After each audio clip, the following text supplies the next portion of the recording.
Boruto to Blue Vortex Chapter 1. Chapter dibuka dengan komentator mengatakan, di desa Konoha yang telah mengalami bencana buruk di masa lalu, di ruang Hokage, Sarada berdiri dengan wajah yang kecewa. Sarada berkata, "Aku sudah menjelaskannya berkali-kali. Kenapa kau masih belum mengerti?" Lalu kita melihat penampilan Shikamaru yang berbeda. Dia mengenakan pakaian Hokage yang artinya dia adalah Hokage ke-8 setelah Naruto. Shikamaru menjawab, "Ini adalah pilihanku, Sarada. Kita sudah dekat, tapi dia melampaui batas dan membuat keadaan menjadi lebih buruk. Dia telah membunuh Hokage, dia pengkhianat mencoba membunuh Kawaki. Dia tidak akan lepas dari hukuman." Di belakangnya ada Konohamaru bersamanya. Sarada lalu mengatakan, "Aku katakan bahwa itu salah. Boruto bukan tipe orang yang membunuh Kage ke-7. Setidaknya beri dia kesempatan untuk menjelaskannya." Konohamaru meresponnya, "Jika dia tidak salah, mengapa dia lari? Dan itu juga informasi dari Aida." Sarada mengatakan, "Siapa saja akan lari jika diperintahkan untuk dibunuh. Aku mohon bawa dia kembali dan dengarkan dia." Shikamaru menegaskan, "Dengar Sarada, sanksi terhadap Boruto sesuai dengan peraturan. Itu juga kehendak dari warga Konoha. Tidak peduli apa yang aku perintah, itu tidak akan meyakinkan mereka. Banyak orang yang tinggal di desa merasa marah atas pengkhianatannya. Sampai di sini diskusinya dan ini yang terakhir. Jika kau mengerti, kembalilah ke misimu." Sarada yang masih belum puas, dia meneriak bodoh kepada Shikamaru. Konohamaru mengatakan untuk jaga sikapnya pada Hokage. Shikamaru menjelaskan, "Sarada, aku khawatir terhadapmu. Jika tetap seperti ini, kau selamanya akan menjadi genin dan tidak akan menjadi Hokage." Sarada berpaling dari Shikamaru. Dia berkata, "Apa karena ayahku pengkhianat seperti Boruto?" Shikamaru berkomentar, "Ini tidak ada hubungannya dengan Sasuke. Ini tentang kau yang sebagai shinobi di Konoha." Sarada berkata, "Hokage ke-7 dulu membawa kembali ayahku yang telah meninggalkan desa dan melakukan kejahatan. Dan Hokage ke-7 tetap menjadi Hokage meskipun seorang genin. Aku selalu mengikuti Hokage ke-7 sebagai contoh, bukan kau." Sementara, di dimensi lain terlihat Naruto dan Hinata tertidur. Wajahnya tidak berubah karena di dimensi ini dia tidak terikat dengan waktu. Dan juga kita melihat Kawaki di tempat itu sedang memperhatikan keduanya. Kembali ke Konoha, Sarada berjalan bersama dengan Sumire. Sumire mengatakan hampir semua orang telah terkena dengan Zeno, dan mereka tidak menyadarinya. Faktanya di mata mereka, kita yang telah dirubah putra Hokage ke-7 adalah Uzumaki Kawaki. Bagi mereka itu adalah fakta sejak awal. Itu adalah fakta yang jelas. Sarada berkomentar, Boruto telah terbalik. Sebagai orang luar yang mengkhianati mereka semua, pengkhianat yang tidak berterima kasih. Kawaki lahir dan besar di desa dan tubuhnya telah diubah oleh Kara. Maha Kuasa perlahan-lahan menghapus kegelisahan dan pikiran mereka. Mereka sekarang sepenuhnya telah dicuci otaknya dan mereka tidak ragu lagi. Ini kekuatan yang konyol. Bagaimana kita cara menghadapinya? Lalu kita pindah tempat. Kita melihat Aida bersama bocil kematiannya, yaitu Daimon. Daimon berkata, "Mereka masih belum menyerah." Aida berkomentar, "Sama seperti pesonaku, kekuatan Zeno. Baru-baru ini akhirnya aku mampu lebih lanjut tentang kemampuan ini." Sarada dan Sumire bersama mereka berdua. Sarada berkata, "Aku tidak bisa menyerah. Apa kau pelajari informasi lain?" Aida mengatakan, "Yang aku tahu itu adalah kemampuan yang mewujudkan keinginan dan mengubah menjadi kenyataan. Zeno adalah kekuatan dari Otsutsuki. Situasi ini diciptakan oleh Kawaki. Yang berubah adalah ingatan semua orang tentang Kawaki dan Boruto sudah selesai ditulis. Akibatnya, posisi mereka tertukar."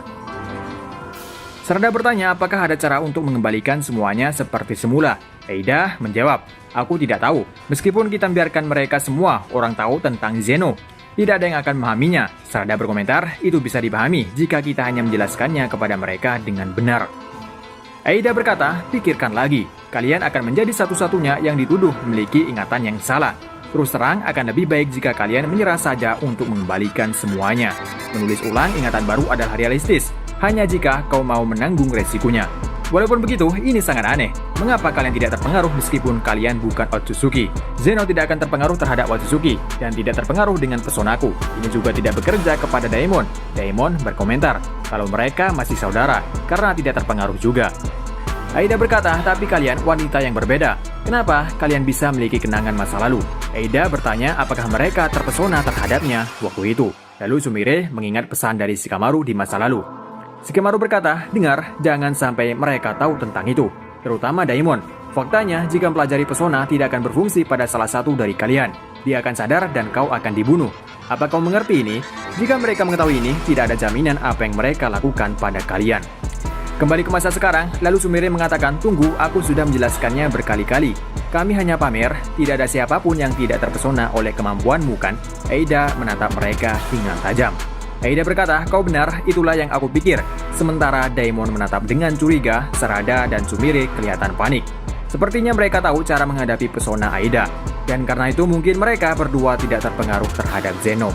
Kita pindah tempat, kita melihat Kawaki sedang berdiri sendirian. Lalu Mitsuki datang. Kawaki berkata, jangan keluarkan niat membunuh seperti itu Mitsuki. Itu membuat susah bernafas.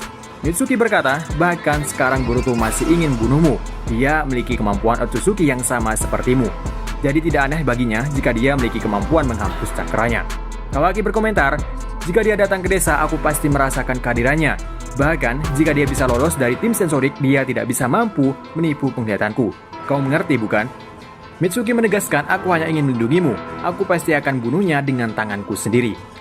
Kawaki berkata, terserah kau saja, tapi berpergian di sekitarku dan mengikutiku seperti orang aneh. Itu sangat menyakitkan bagiku.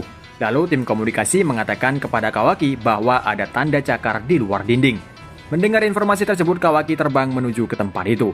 Mitsuki berkata, kau adalah matahari yang menyinari bulan sepertiku. Bukankah itu benar, Kawaki? Lalu kita pindah tempat, kita melihat Himawari berlatih tarung dengan Chocho. Himawari menendang Chocho dengan melompat kembali melempar shuriken. Tapi Chocho menghindari serang itu dengan kemampuannya. Dia sekarang tepat di depan Himawari, lalu dia langsung menggenggamnya dan menjatuhkannya ke bawah. Kemudian datang seseorang yang menemui mereka berdua. Mereka adalah Shikadai dan Inojin. Shikadai berkomentar, bahkan pergerakanmu semakin tajam, kau benar-benar adiknya Kawaki. Chocho juga berkomentar, tendanganmu tadi luar biasa, itu sangat berat. Inojin bertanya, tapi Himawari kenapa kau mendadak ingin menjadi lebih kuat? Hima berkata, lebih tepatnya aku ingin menjadi kuat. Kau tahu jika aku mengatakan ini, semua orang Konoha mungkin menegurku bahwa aku ingin membantu Boruto. Shikadai terkejut. Inojin bertanya, kenapa mengatakan hal seperti itu? Hima mengatakan, maaf, ini mengejutkan kalian semua. Tapi bagaimana caranya? Gambarannya di kepalaku itu berbeda. Shikadai meyakinkan bahwa Boruto telah membunuh ayahnya. Hima mengatakan, mungkin aku rasa itu salah. Dia satu-satunya yang ingin melindungi ayahku dan aku dengan hidupnya. Orang seperti itu tidak akan bunuh ayahku. Pasti ada alasan di baliknya. Jika itu benar, maka Boruto sekarang dalam masalah. Dan juga aku merasakannya ayahku mungkin berada di tempat lain. Kita pindah tempat ke Kawaki. Kawaki telah tiba di lokasi, dia langsung menghapus tanda cakar dengan matanya. Tim Shinobi berkata itu adalah tanda cakar terakhir yang aku temui. Tapi kot bajingan itu, kenapa dia tidak menyerang Konoha meskipun datang begitu dekat? Aku pernah dengar dia memiliki ribuan tentara. Dia memiliki dendam terhadap Boruto kan? Daripada Konoha, kenapa tidak menargetkan Boruto dulu? Lalu Kawaki menarik baju belakang salah satu tim penjaga tersebut. Dan ternyata di lehernya terdapat tanda cakar juga. Kawaki langsung menghapusnya. Kawaki bertanya, kapan kau mendapatkannya? Kau harus menyadarinya. Shinobi itu mengatakan kalau tidak tahu. Kawaki langsung berikan informasi ini kepada Shikamaru. Kawaki berkata, aku akan menyelidiki mereka sekarang juga, dimanapun tempatkan saja setiap tim investigasi di tempat tanda cakar. Jika aku menemukan mereka, aku akan minimalisir mereka setelah lainnya. Lakukan itu dengan cepat, Shikasan. Itu satu-satunya yang bisa kita lakukan. Lalu kita melihat tim investigasi sedang berbicara, salah satu dari mereka berdua merasakan sesuatu di lehernya. Tak lama kemudian keluar sesuatu dari dalamnya, dan ternyata yang keluar tersebut adalah salah satu tentara dari Code. Tim sensorik langsung mendeteksi cakranya. Makhluk itu langsung menghajar Shinobi tadi. Shinobi di sana langsung melaporkan kejadian ini untuk minta segera bala bantuan. Bukan hanya satu yang keluar di tempat itu, tapi di tempat lain juga. Shikamaru berkata, tampaknya beberapa dari mereka telah muncul di berbagai lokasi pada waktu yang sama. Warga sipil telah diserang. Perintahkan lainnya untuk mengevakuasi dan peringatkan semua orang yang bisa bertarung untuk bergerak ke tempat terdekat. Lalu dalam hati Shikamaru berkata, mengapa kau menyerang seperti saat ini, Code? Kemudian salah satu makhluk itu mendekati salah satu warga sipil, tapi Kawaki datang langsung menghajar makhluk itu. Dan di tempat lain juga Sarada datang. Dia menendang makhluk tersebut. Sarada berkomentar dari mana datangnya mereka. Makhluk yang dijatuhkan Sarada tadi tiba-tiba keluar makhluk lainnya dari tanda cakar di kepalanya, bahkan keluar lagi dari tubuhnya yang dia jatuhkan oleh Sarada. Dan yang terakhir keluarlah Code dari tubuh makhluk itu. Code berdiri di punggung pasukannya, dia mengatakan hari yang baik Uchiha Sarada. Sarada bertanya, kau punya masalah apa di Konoha? Code menjawab, aku mencari Boruto. Sarada berkata, dia tidak ada di sini. Dia telah meninggalkan desa selama 3 tahun. Code mengatakan, aku tahu itu. Aku mengejarnya 2 tahun terakhir. Dia mungkin lelah. Sarada menegaskan, kalau Boruto tidak ada di Konoha. Code berkata, maaf, tampaknya aku mengatakan dengan kata yang salah. Biar aku ulangi, aku sudah berhenti mencari dia, itulah kenapa aku datang ke Konoha. Code berkata, maaf, tampaknya aku mengatakan dengan kata yang salah. Biar aku ulangi, aku sudah berhenti mencari dia. Itulah kenapa aku datang ke Konoha. Aku pikir aku akan memanggil dia di sini agar dia bisa mengunjungi mantan temannya. Sarada terkepung dan dikelilingi oleh pasukannya yang akan menyerangnya secara bersamaan. Namun, secara tiba-tiba Boruto datang dan menginjak wajah Code dengan sangat dingin. Kita melihat tampilan Boruto yang sangat keren. Dia mengenakan jubah seperti Sasuke dan juga pedang milik Sasuke. Boruto berkata, ide yang menjijikan, inilah kenapa wanita tidak ada yang tertarik padamu. Kemudian Code menyerang dengan cakarnya tapi Boruto menghindarinya. Dan di tempat lain, Kawaki merasakan kehadiran Boruto. Sementara tim sensorik mengatakan kalau cakra yang dia rasakan adalah Boruto. Dia berkata, kami menemukan cakra di langit di atas Code, dia di sini. Eida dan Sumire juga merasakannya. Shikamaru berkata, dengarkan, setiap pertarung wajib mengutamakan Code dan tanda cakarnya. Dan di atas itu, amati pergerakan Boruto. Dan pada saat yang sama, temukan apa tujuannya. Kita kembali ke tempat Boruto. Boruto berdiri di depan Sarada dengan keren, dan Sarada memasang wajah yang merasa tidak percaya atas kehadirannya. Di akhir bab, Code, Kawaki, dan Boruto saling berhadapan. Kawaki berkata, akhirnya kau muncul juga, Boruto. Oke teman-teman, di awal chapter ini kita diperlihatkan penampilan baru dari beberapa karakter. Pertama Sarada dengan rambut pendeknya, lalu Sumire yang semakin cantik, Himawari, Chocho, Shikadai, Inojin, Kawaki, Mitsuki, dan tentunya Boruto. Di chapter ini, Eida dan Daimon tampak curiga Sarada dan Sumire menyembunyikan sesuatu kalau mereka berdua kenapa bisa tidak terpengaruh terhadap pesona Eida. Ternyata Shikamaru dulu pernah mengatakan mereka berdua cara mengatasi pesona Eida.